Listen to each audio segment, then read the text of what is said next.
Kakampi ng bayan. Kasangga ng masa. Kapanalig ng batas at hustisya.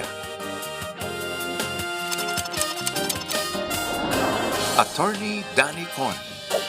Abogado de Campanilla. Naku, magandang gabi po na naman sa inyong lahat, mga kababayan. Mula na naman po tayong muli na naman po tayo. Magsasama-sama para sa isang gabing puno ng kaalaman, kwentuhan, at mga usaping dapat nating pag-usapan bilang mamamayan. Yan. Naguluhan ka dahil para kasi I gulo ng know, jacket mo. diba? This Pero is so maganda. not me. Oo nga. Hindi, Kaya- maganda yan. Talaga? May kapatid ba yan? Wala. Biglang hininga. Grabe, bigla napaisip ako. Oo. Kaya saan man po kayo nanonood, sa bahay, sa trabaho, sa probinsya, or abroad, di ba? Uy, nung isang episode natin, may tumawag sa atin. I trust and love you. From Italy. Alam ba ng mga bata ngayon yan?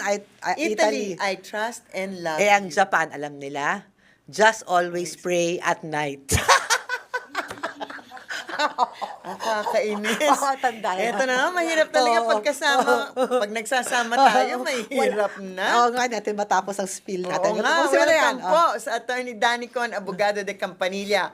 Ako po si Attorney Gabby Concepcion, At the ako- better Concepcion. Ang inyong kaagapay sa usaping batas at karapatan. At ako si Sharon. No, hindi. Hindi. Okay, maraming... Taga Sharon ka lang. Ay, hindi ko masabing the better Sharon eh. Di ba? Maraming salamat si Gabi. Magandang gabi po sa lahat na nanonood sa amin ngayon sa YouTube Live at saka sa Facebook Live.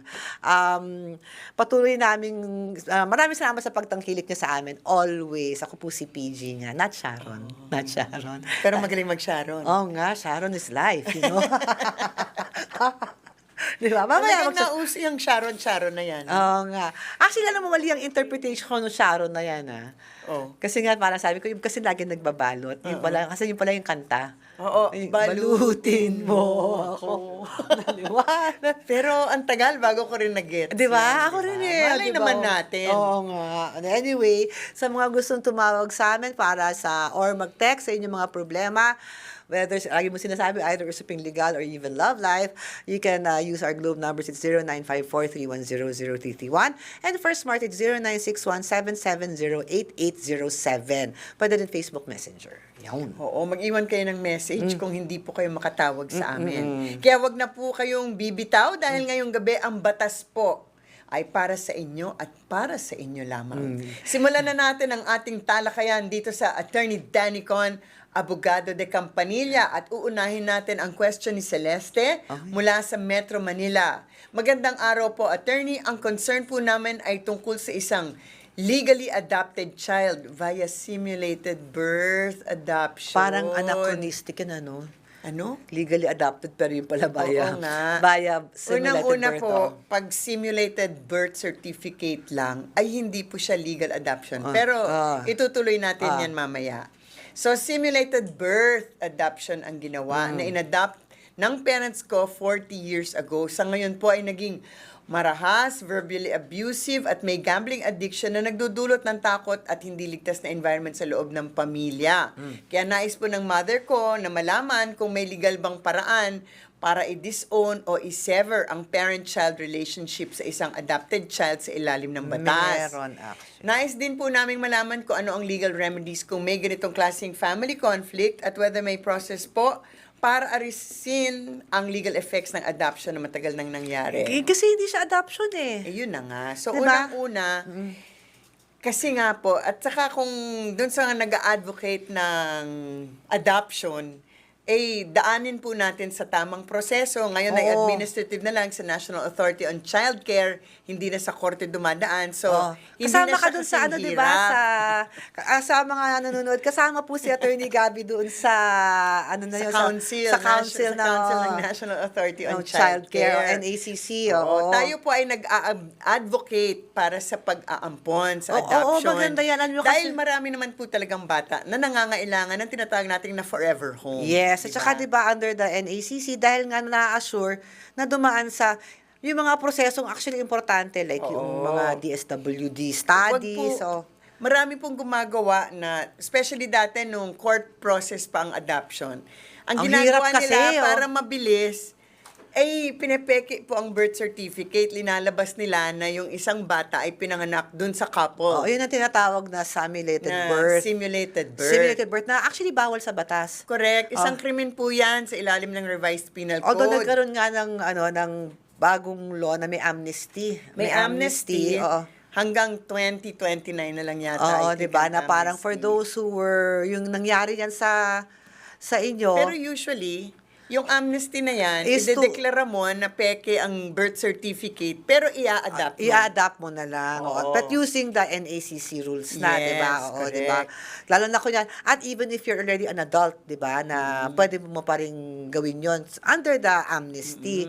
Pero ito, baliktad yung gusto niyang mangyari, Ang Gabi, problema eh. lang Oo. po kasi, kung simulated ang birth certificate, ay hindi po yan valid na adoption. Ibig sabihin, at the end of the day, hindi nyo po kaano-ano yung bata. Pero well, hindi na siya bata kasi 40 years But ago there's a pa. presumption unless you declare na it is a simulated birth na anak nyo talaga yan. Well, mukhang sila ang nagsasabi na gusto na nilang Yun na nga. Kung under ipawalang the law visa. kasi, kung kunyari, let's say, birth certificate talaga yung lumabas as if pinanganak sa kanila.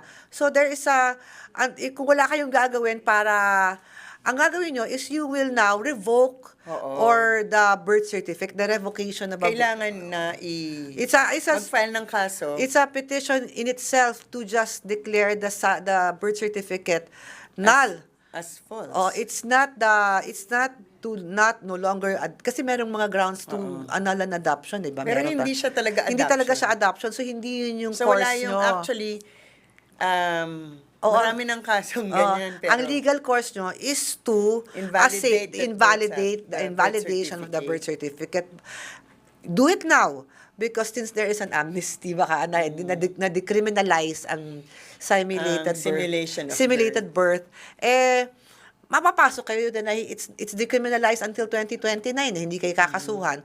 So you just have to institute that petition to pero syempre kailangan nila ng ebidensya. Paano mo paano mo ipoprove na hindi talaga anak ng nanay at tatay mo kung dun sa birth certificate nakalagay na anak nila yon. Although alam mo, sa totoo lang naaawa rin naman ako na yung madaming kasi 40 years na in-adapt ng mga 40 years ago. So medyo matanda-tanda na rin yung parang ngayon nyo pa naisipan na hindi nyo ba kayang munang iparehab yan? Or siguro baka they tried na. We don't really know the family situation. We can only advise. No? From a legal point of view, ganun po ang epekto ng isang simulated birth certificate. Oo. Wag nyo nang gawin yan. Kabaliktaran yan ng problema ng ibang tao na halimbawa, ang daming cases na ganyan, ng merong mag-asawa na walang anak, gustong-gusto nilang magkaroon ng anak, nakahanap sila ng isang baby, nag-simulate ng birth certificate, kasi ang bilis, di ba? Pinalabas nila na anak nila.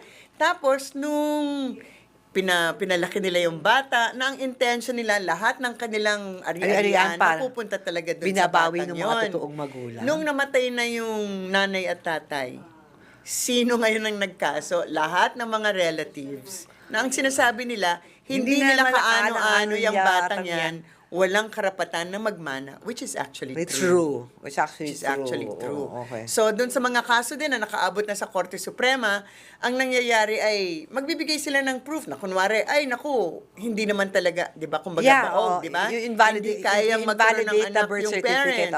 Never na magkaroon ng possible ang DNA test to prove.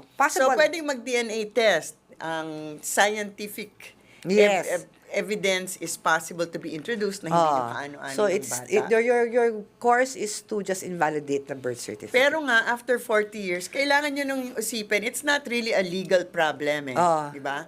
Ang isipin nyo rin, ang gumawa ng problema yung mga magulang nyo. Kasi nga ba, yun ang sinasabi ko, naawa naman ako na parang, diba? Pinadaan nyo ang 40 years, parang hindi ba parang ay kailangan na lang tulungan siya? Hindi ba napamahal sa inyo na iyong parang kapatid? Pero yan that's the non-legal. Advice. Pero hindi, kasi kung minsan kung legal lang ang susundin natin, madali yung solusyon. Pero yun ba ang dapat gawin, di ba?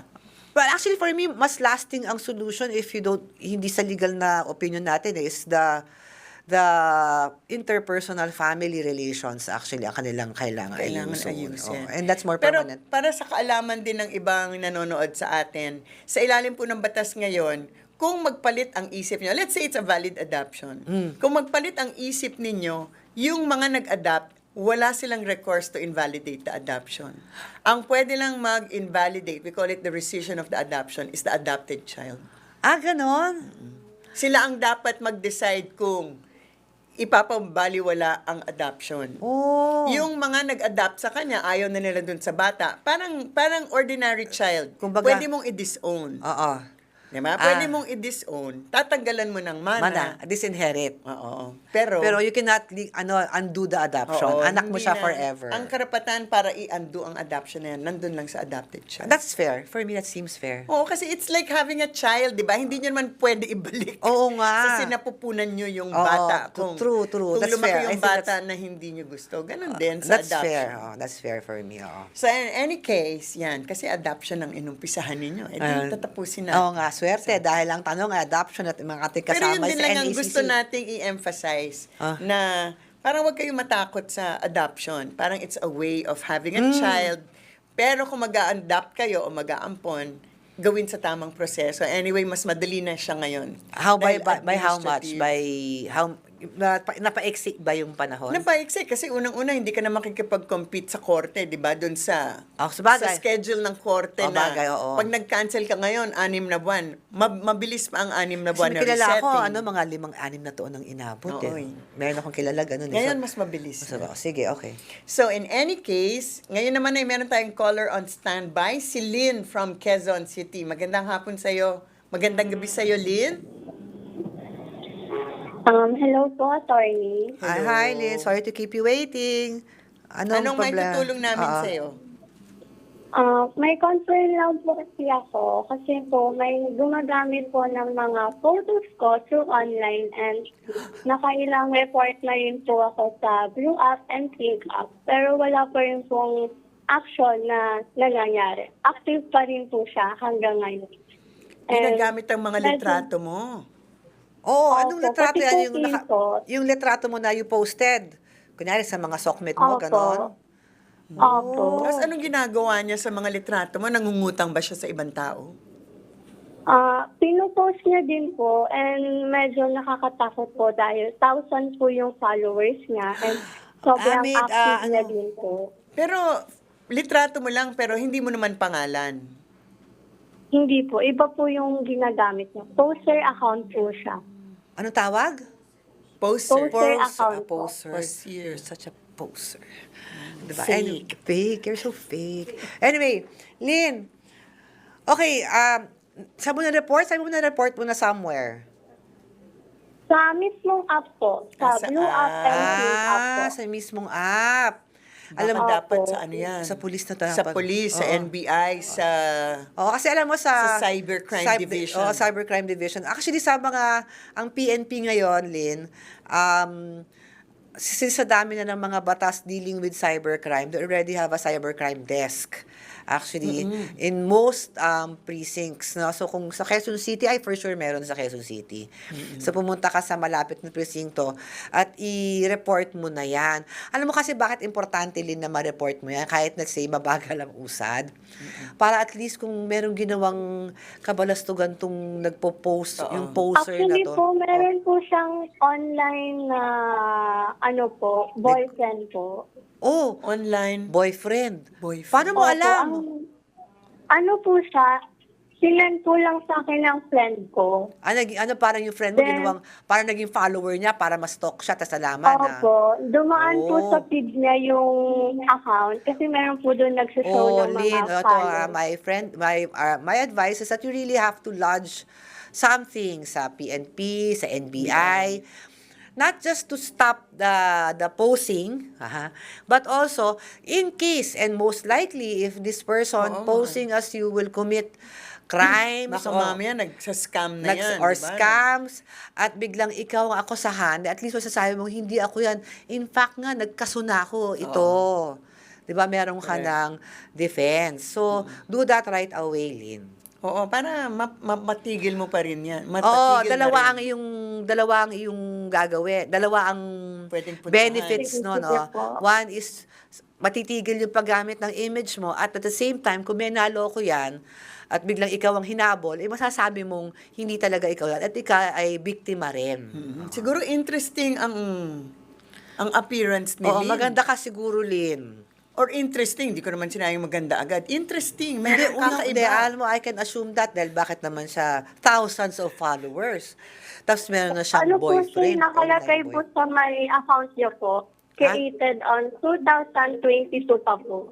Wow, tagal na. Tagal na. Opo. Hindi mo naman siya sinusulatan na O, na ikaw ang tunay. Nire-report ko lang po siya as A fake hindi account. po siya Oo, a parang fake. scammer. Opo. Sinustalk mo rin. O hindi pa ba siya, usually tinitake down nila agad yan. Pero sumusulpot Chinat ulit. ko po siya, pero hindi po nagre-respond. O, syempre. Ang tigas rin ng mukha, no? Ayaw talaga, no? Anyway, Oo. Mag-file ka na ng criminal complaint kasi ano yan identity theft. identity theft is a crime. So, It's a cybercrime. It's a cybercrime. So, our police is well equipped na to deal with this. Screenshot mo lang lahat nung mga at saka since okay pa, live pa eh. Mukhang live pa yung account, di ba? So, Opo. punta ka na agad sa police, pakita mo yung link, tapos sabihin mo, hindi ako yan, ito ako. Diba? Okay. Opo. Okay. Sige po. Gagawin ko na po sa agad. Oo, gawin mo Okay, na. maraming salamat. Okay. Bukas na bukas, gawin mo na. Sige. Opo. Okay. Okay. Ngayon naman meron tayong text-in question from Kiara of Pasig City. Yung tita ko na based sa US ay pumanaw last year at sa last will niya, ang nanay ko ang nakapangalan na tagapagmana ng properties niya. Pero hindi ito tinatanggap ng bunso nilang kapatid at kine-question ang validity ng will dahil hindi daw notarized. Habang ongoing pa ang issue, pumanay din ang nanay ko later that same year. Ngayon nakatanggap ang tatay ko ng sulat mula sa US law firm na nagsasabing nag-file ng petition ang bunso para siya ang kilalaning heir sa properties ng tita ko dito sa Pilipinas. Wala kaming kakilala o legal support abroad kaya gusto naming malaman kung pwede ba kaming humingi ng tulong sa PAW o saan kami dapat lumapit. Okay, again, yung ano yan? Sabi? Yung tita ko na based sa US, pero hindi niya sinabi kung US Kung US citizen o hindi. Importante Oo, kasi yun yung citizenship. I know, kasi yung tita niya na based sa US ay pumanaw last year at sa last week. Kasi ko yun ang tanong, di ba? Parang important to determine kung Pinoy pa rin siya or dual or US citizen na siya. Kasi iba-iba sagot natin Correct. based on that fact. Kaya sabi ko, scroll up again eh. Kasi nga mukhang okay, assuming let's say na US citizen siya. Okay, ang sagot dito sa tanong na to is that if your tita is a US citizen and has not reacquired citizenship, meaning hindi siya dual, then US laws will apply to her even doon sa properties. Sa amount of successional rights. Oo, even doon sa properties located here, I suppose, no? Yun eh. Sa batas kasi natin- ang estate laws or laws of succession is personal. In a sense na you will follow the Kahit na nandito sa Pilipinas ang properties, Oo. yung mga magmamana Oo, kasi alam ko sa ay depende sa national law nung namatay. Yes. Ang alam ko sa US, pag will kasi, di ba, you can name anyone eh. di ba? Depende sa State. state. O anyway, so, depende sa state. So, Tapos, pero yung will, Oh. ang validity ng will ay depende kung saan Saan siya- in-execute. oo, kasi So, kung sa US ginawa yung will, ang validity ng will ay ayon sa batas batas. ng US or even on the Kung particular saan siya. state siya Oo, kung saan nandun. state siya nandun. Which we are not familiar with, di ba? Correct. Okay, so yun yun. So, with that in mind, let's say kung US citizen siya, tapos let's say the will was made in accordance with law in the US, then, the designation of your mother as the sole heir Posibleng posibleng pwede. valid. Posibleng valid. So, that's it. Pero yung bunsong kapatid, Taga rito eh.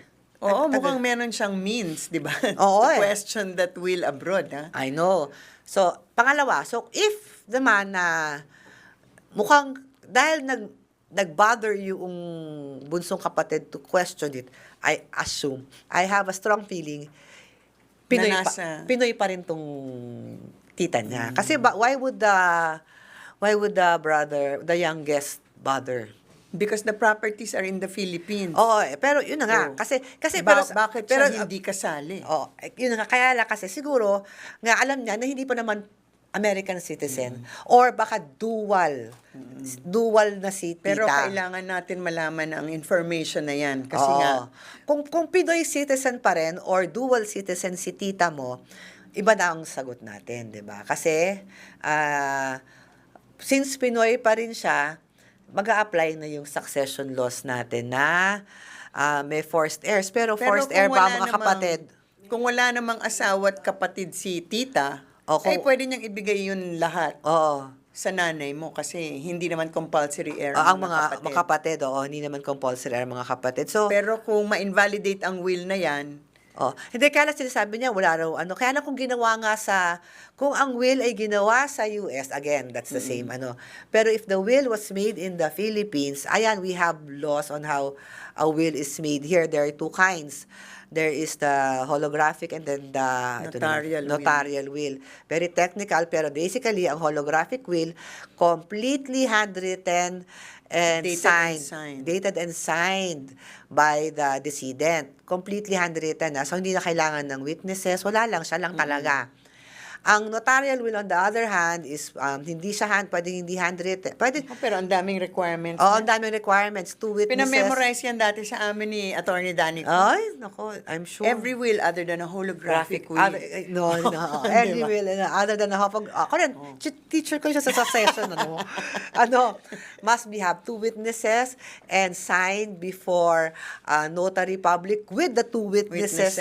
They're also present, wherein it will be determined if he had sound disposing mind. Correct. Wala lang isa sa mga yon. That will is invalid. That will is invalid. Kaya minsan ako pag mag-holographic will ka na lang. 'Di ba? Ka na lang, mag-sign ka na lang, ganyan. So yan, si Kiara, kung nanonood ka, yan, kailangan malaman. Oo, diba? diba? Kailangan malaman ano ang citizenship ni tita. At kung saan ginawa ang will. Kung saan ginawa ang will. At doon, madami nang makakasagot sa'yo. Di ba? Ako dati sige, ano naman, my late father-in-law, tinulungan kong gumawa ng holographic will. Madali yun, di ba? Oo, kasi nga parang, tatanong kasi niya ako kung, ano ba mas maganda? Ito. Sabi ko, syempre yung holographic. Kayo na lang ang gumawa. Ano kailangan ko lang? Wala kung anong gusto nyo ilagay. Di ba? Tapos sign nyo. Di ba? Pero, again, para dun sa nagtanong sa atin, kung si tita ay American citizen, di ba? At dun ginawa ang Ako will. feeling ko, pa rin siya, Pinoy. Feeling ko, either Pinoy pa rin siya or nagdual. Kasi, sabi mo nga, may means yung si Bunso kung may means yun, baka nakapag-research na yun. Na, pwede pa ako dito dahil Pinoy pa kasi feeling ko pwede pa rin siya na, yung even though they're not compulsory heirs, pero parang kung intestate, kung walang will at Pinoy si tita, ayon sa batas ng Pilipinas, ang magmamana ay ang mga kapatid. Oo. Kaya nga, kung wala na silang nanay at tatay. At saka kaya nga ang isa sa mga ginagawa nung tito is invalidating the will Kasi sabi, hindi naman notaryado dito. Yun ang will. Yun ang sabi Kung ginawa ang will sa Amerika, kung anong requirements for a valid will. Kaya ngayon ang sasagot namin sa'yo na parang if it was made in the US, according to US law, so do not base it on our laws. Kasi mukha ang ginagamit na basis nung notaryado. Yun na nga.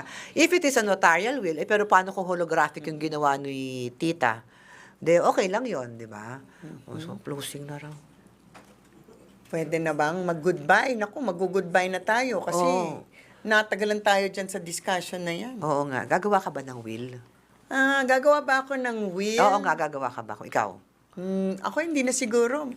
Hindi naman, magkakasundo naman yung mga anak mo At saka, parang patas-patas na lang sila. Siguro, habang maaga pa, pwede mo nang i-discuss sa mga anak mo, di ba?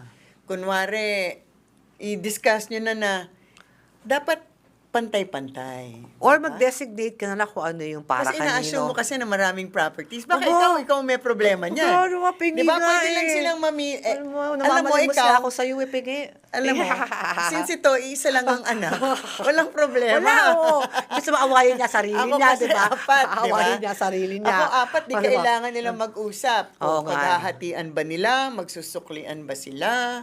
Hindi, bigay mo na lang Ganyan. sa ano, di ba? Ito sa'yo. Wow, dami. Piano. Oo. Oven toaster. Yung bahay ko sa Licomo, sa'yo na, Isabela. Oh, I wish, I Licomo. wish, di ba? Okay, di ba? Okay. Ang air fryer kay panganay. Ang blender kay bunso. Oo. Yan. Pero oh. yung bahay sa Licomo kay Isabela. Di ba? Ganon. Ito talaga, kung saan-saan napupunta usapan. Pag Teka ikaw lang, hindi ka kausap baka ko. maniwala silang may bahay ka sa Licomo. Meron nga ba? Kainis ka. Siyempre, wala. Wish ko Wala, lang. Hindi pa nga ako napupunta ng Lake Como. Wala po siyang bahay sa Lake Como, BIR. Ang Lake Como po, ano? Baka diba? mamaya habulin ka ng BIR. Wala. Doon merong bahay si George Clooney. Oo naman, kapitbahay mo si Amal. Di ba? Mahal doon. Oo, mahal doon. Kaya nga, si Amal lang doon kasi mahal. Saan napupunta to? Anyway, maraming salamat po. Tigilan na po natin to bago pa kung saan mapunta ang usapan. Magpaalam na tayo, no? Oo, sige. Maraming salamat po ulit sa lahat po ng nag-text, nag-comment, nag-message sa aming Facebook page. Abangan ninyo kasi sa susunod na mga episode, i-discuss po natin ang inyong mga katanungan at mga problema. Whether kayo ay nasa Italy or nasa Amerika. Hoy, kaya Italy na iusap ko, diba? Few episodes, diba? Yung, meron tayong caller from Italy. I trust and love you. Oo nga, in Japan. Italy. Okay, maraming salamat po sa lahat na nanonood sa YouTube Live, sa mga nag-text, at syempre sa mga tumawag at nagbahagi ng kanilang kwento. Abangan niyo po kami muli mula sa susunod na episode para masagot ang inyong mga katanungan legal at usaping batas. Simple, malinaw at para sa bawat Pilipino. Kami po ang inyong lingkod at mga abogado de Campanilla. Ayan. Ako po si Attorney Gabby Concepcion. At ako po si Attorney PG. Ayan, Oh, meron diba? pang gano'n Mga na. Diba? Okay. palaaway, Oo siya nga. lang yun. Hanggang sa muli. Bye-bye. Until next time. Bye.